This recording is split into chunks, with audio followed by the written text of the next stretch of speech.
Hello दोस्तों, कैसे हो आप सभी। आज की इस वीडियो के अंदर गाइज मैं आप लोग के लिए टैली से रिलेटेड एक बहुत ही प्रॉब्लम जो आती है लोगों को वो मैं डील करने जा रहा हूँ। हमारा मेन मोटिव क्या है, वो है हमारा आ, कि जीएसटी को जब भी हम रिकॉर्ड करते हैं सेल इनवॉइस या परचेज इनवॉइस के अंदर तो ऑटोमेटिक कैलकुलेट नहीं होता जीएसटी। इसके पीछे क्या रीज़न हो सकता है, उस रीज़न को मैं डील करने जा रहा हूँ। ठीक है, तो हमारे पास कुछ डिफरेंट डिफरेंट टाइप के केसेस होंगे जहाँ पे प्रॉब्लम आ सकती है, मैं आपको बताऊंगा। मैंने ऑलरेडी, जैसा कि आपको स्क्रीन पे दिख रहा होगा, मैंने कैपिटल इलेक्ट्रॉनिक्स प्राइवेट लिमिटेड के नाम से एक कंपनी बना रखी है और इस कंपनी के अंदर मैंने कुछ ट्रांजेक्शन्स को रिकॉर्ड किया है। यहाँ पे मैं 4 ट्रांजेक्शन को रिकॉर्ड किया है मैंने, 2 परचेज है और 2 सेल है। ठीक है, आपको क्या प्रॉब्लम आ सकती है वो मैं डील करने जा रहा हूँ इस पॉइंट के अंदर। सबसे पहले क्या करना है, जब भी आप कंपनी को क्रिएट करते हैं गाइस, तो गेटवे ऑफ टैली पर आके आपको प्रेस करना है F11, जो आपके फीचर्स का ऑप्शन होता है। F11 दबाने के बाद कंपनी को सेलेक्ट करके उस कंपनी के फीचर्स के अंदर आना है और यहाँ पे एक ऑप्शन आता है enable goods and service tax को यस करना है। और यहाँ पर आकर आपको अपनी डिटेल्स को चेक करनी है कि आपने स्टेट प्रॉपर डाल रखा है, आपका रेगुलर रजिस्ट्रेशन टाइप है या कॉम्पोजिशन है, क्योंकि कॉम्पोजिशन वाले तो जीएसटी चार्ज कर नहीं सकते। ठीक है, तो उनके सेल्स में कोई जीएसटी आएगा नहीं, तो वहाँ पे आपको डालना नहीं पड़ेगा, आपको रेगुलर ही सिलेक्ट करना पड़ेगा, तभी आपका ऑटोमेटिक कैलकुलेशन हो सकता है। इसके बाद आपको यहाँ पे खास जो ध्यान रखना है वो याद रखना है जीएसटी एप्लीकेबल फ्रॉम, कि आपने जब जीएसटी रजिस्ट्रेशन लिया था गवर्नमेंट ऑफ इंडिया के जीएसटी पोर्टल से, तो वहां पर आपको सर्टिफिकेट इशू किया गया था और उस सर्टिफिकेट में एक डेट लिखी होती है कि जीएसटी सर्टिफिकेट आपको कब इशू किया गया, तो वही डेट आपको यहाँ पे डालना है। अब मान लीजिए आपका डेट तो है 1 अप्रैल 2023, लेकिन आप ट्रांजेक्शन रिकॉर्ड कर रहे हैं मान लीजिए 20 मई 2022 की, तो वहां पे जीएसटी ऑटोमेटिक कैलकुलेट नहीं करेगा। क्यों? क्योंकि हमारा जीएसटी एप्लीकेबल 1 अप्रैल 23 से हो रहा है। तो ये भी आपको ध्यान में रखना है कि आपका जो जीएसटी का डेट ऑफ प्रॉपर है या नहीं है, प्लस आपका जीएसटी का नंबर होना चाहिए प्रॉपर और आपकी बाकी डिटेल्स प्रॉपर होनी चाहिए। यहाँ पर एक ऑप्शन आता है एडिशनल फीचर का, यहाँ पे लिखा है set and alter GST rate details. Guys अगर आप लोग को नहीं पता है तो मैं आपको बता दूं। ठीक है, इस फीचर्स को क्या करना है, आपको यस कर दीजिए और एंटर करेंगे तो आपके सामने जीएसटी डिटेल्स फॉर कंपनी खुल जाएगी। ये जो ऑप्शन है ये उसी कंडीशन में आपको यूज करना चाहिए अगर आपकी कंपनी पे सिर्फ एक सिंगल रेट एप्लीकेबल होता है जीएसटी का। जैसे लेट सपोज आप सिर्फ आ, कोई सर्विस दे रहे हैं, जैसे मान लीजिए आप ट्यूशन क्लासेस दे रहे हैं या फिर आप एजुकेशन इंस्टीट्यूट है और सिर्फ आप क्या करते हैं, आप सिर्फ सर्विस देते हैं और आपका 18% जीएसटी लगता है, तो आप कंपनी लेवल पे जीएसटी को सेट कर सकते हैं और यही जीएसटी आपको हर जगह कैलकुलेट ऑटोमेटिक करके देगी। लेकिन ये मेथड रिकमेंडेटरी नहीं है, क्योंकि ऐसा कोई बिजनेस नहीं है जहाँ पे एक रेट पे ही काम हो। ठीक है, बहुत कम लोगों का होता है, सिर्फ सर्विस सेक्टर में हो सकता है, गुड्स के केस में तो ये पॉसिबल नहीं है क्योंकि डिफरेंट डिफरेंट टाइप के गुड्स होते हैं। तो मैं रिकमेंड करूंगा कि आप कंपनी लेवल पे जीएसटी को सेट ना करें। ठीक है, आप या तो इन्वेंट्री लेवल पे सेट करें या फिर आप लेजर के लेवल पे सेट करें। ठीक है, तो यहाँ पे आपको सेट करने की जरूरत नहीं। तो यहाँ पर आप चेक कर सकते हैं कहीं आपने यहाँ पे डिटेल तो नहीं भर दी है, क्योंकि जो आप यहाँ पे डिटेल भरेंगे उसी तरीके से कैलकुलेट होगी। ठीक है, इसके बाद आपको यहाँ पे कुछ और डिटेल्स देके वो सब आप चेक कर सकते हो।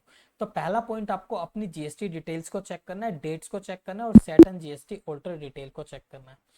इसके बाद गाइस फिर आपके पास जो दूसरा ऑप्शन आता है वो आता है कि जो आपने ट्रांजेक्शन्स रिकॉर्ड करी हैं, उन ट्रांजेक्शन्स को रिकॉर्ड करने के लिए आपने जो लेजर्स बनाए हैं, अगर आपका सेल का लेजर है तो आपको सेल्स लेजर को देखना चाहिए, अगर आपका परचेज का लेजर है तो आपको परचेज का लेजर देखना पड़ेगा, या आपकी कोई और इनकम या कोई और खर्चा है जिसपे जीएसटी आपका एप्लीकेबल होता है, तो उन खर्चे और आपकी इनकम के लेवल मतलब लेजर्स को चेक करना चाहिए। जैसे डिस्काउंट रिसीव्ड, ठीक है, रेंट रिसीव, ठीक है, या फिर आपका रेंट पेड, ये सब पे भी जीएसटी एप्लीकेबल होता है। तो आपको इन लेजर्स को भी देखना चाहिए कि आपने लेजर्स को प्रॉपर बनाया है या नहीं बनाया। तो मेरे केस में जैसे मेट्रो इलेक्ट्रॉनिक वर्ल्ड की अगर मैं ट्रांजेक्शन खोलूँ सेल्स, तो यहाँ पे मेरे को सेल्स का लेजर चेक करना पड़ेगा कि मैंने जो सेल्स का लेजर बनाया है वो प्रॉपर बना है नहीं बना है। तो सेल्स के लेजर पर आकर आप कीजिए कंट्रोल प्लस एंटर, तो यहाँ से आपको देखना है कि ये जो सेल्स है अंडर कौन से ग्रुप के अंदर है, तो ये सेल्स के अंडर है। तो मैंने सही सेलेक्ट करना चाहिए, अगर सेल है तो सेल ही आना चाहिए, परचेज होगा तो परचेज आएगा, ठीक है। तो ये ग्रुप प्रॉपर होना चाहिए। प्लस इसके बाद आप देखोगे यहाँ पे टाइप ऑफ लेजर में आपको नॉट एप्लीकेबल डाल दीजिए, डिस्काउंट डालना है, इनवॉइस राउंडिंग डालना है, जो भी आपका है उस हिसाब से आप कर सकते हैं। और यहाँ पे आपको स्टैच्यूरी डिटेल में जीएसटी एप्लीकेबल रखना है। अगर आप नॉट एप्लीकेबल करेंगे तो जीएसटी कैलकुलेट नहीं करेगा जब भी आप इस सेल ट्रांजेक्शन को रिकॉर्ड करेंगे इस लेजर से, ठीक है। इसके बाद आपको set and GST alter detail को यस रखना चाहिए।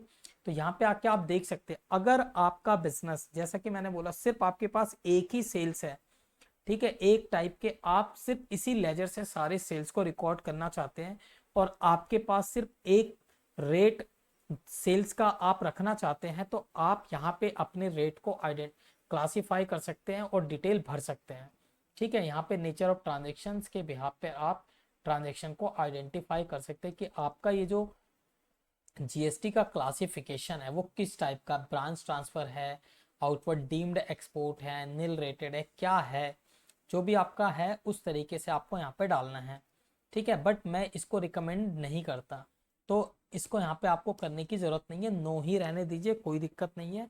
इसके बाद आपको सेलेक्ट करना है सप्लाई क्या है, गुड्स है तो गुड्स, सर्विस है तो सर्विस, और इस तरीके से आपको चेक करना है लेजर में आपकी प्रॉपर जीएसटी एप्लीकेबिलिटी हुई है, एप्लीकेबल या नहीं।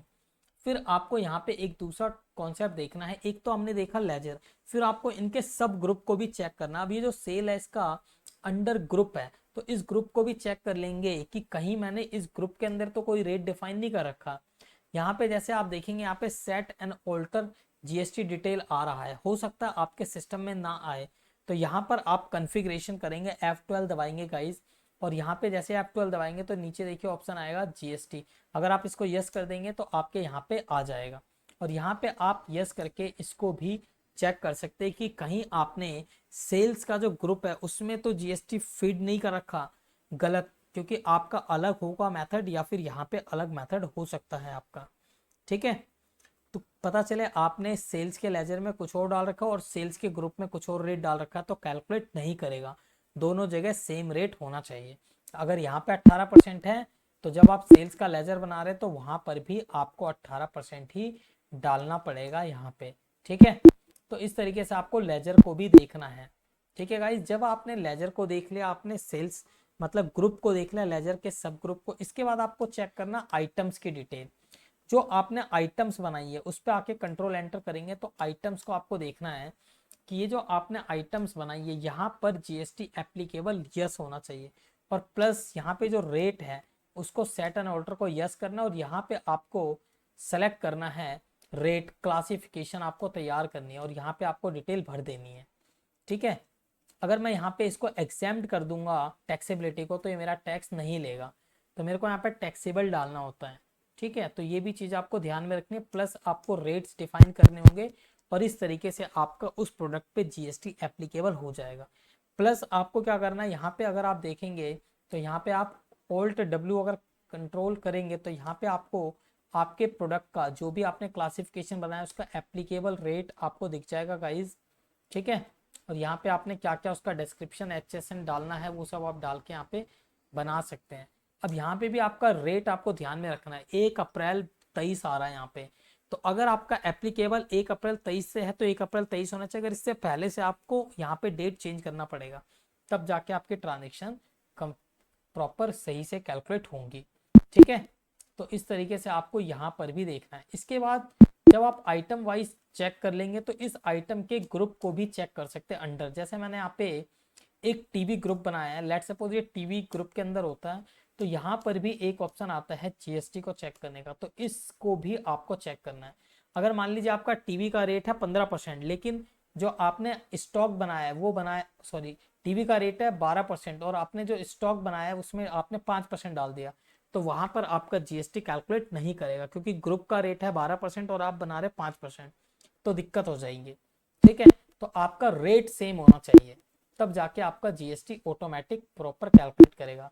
तो ये कुछ 6 तरीके हैं जहां पर आपको ध्यान रखनी होगी। पहला आपके पास कंपनी लेवल पे चेक कीजिए, दूसरा आप लेजर लेवल पे चेक कीजिए, लेजर के अंदर सब लेजर को चेक कीजिए, मतलब ग्रुप को चेक कीजिए, फिर आप इन्वेंट्री को चेक कीजिए, इन्वेंट्री के अंदर उसके ग्रुप को चेक कीजिए, और इस तरीके से आपका, और इसके बाद आपका अगर कोई भी ट्रांजेक्शन आपने जो रिकॉर्ड करी है उस ट्रांजेक्शन को आप यहाँ पे चेक कर सकते हैं। जैसे ये मेरी ट्रांजेक्शन है, यहाँ पे अगर मैं देखूंगा कंट्रोल ओ करूंगा तो यहाँ पे मेरा टैक्स एनालिसिस आ जाएगा, और यहाँ पे टैक्स एनालिसिस में आके मैं चेक करूंगा कि इस प्रोडक्ट पे कितना मेरा जीएसटी चार्ज हुआ है, तो वो भी दिख जाएगा गाइस। तो इस तरीके से आपकी प्रॉब्लम को रिजॉल्व कर सकते हैं। आई थिंक आपको वीडियो पसंद आ रहा होगा। अगर इस वीडियो से आपको हेल्प होती है जीएसटी में रिलेटेड प्रॉब्लम्स को सॉल्व करने में, तो डेफिनेटली वीडियो को लाइक कीजिए, चैनल को सब्सक्राइब कीजिए, बेल आइकन को कर दीजिए प्रेस, ताकि इसी तरीके से आगे और भी आप लोग के लिए मैं इंटरेस्टिंग वीडियोस लेकर आऊँ जिसमें आपकी प्रॉब्लम को सॉल्व करूँ।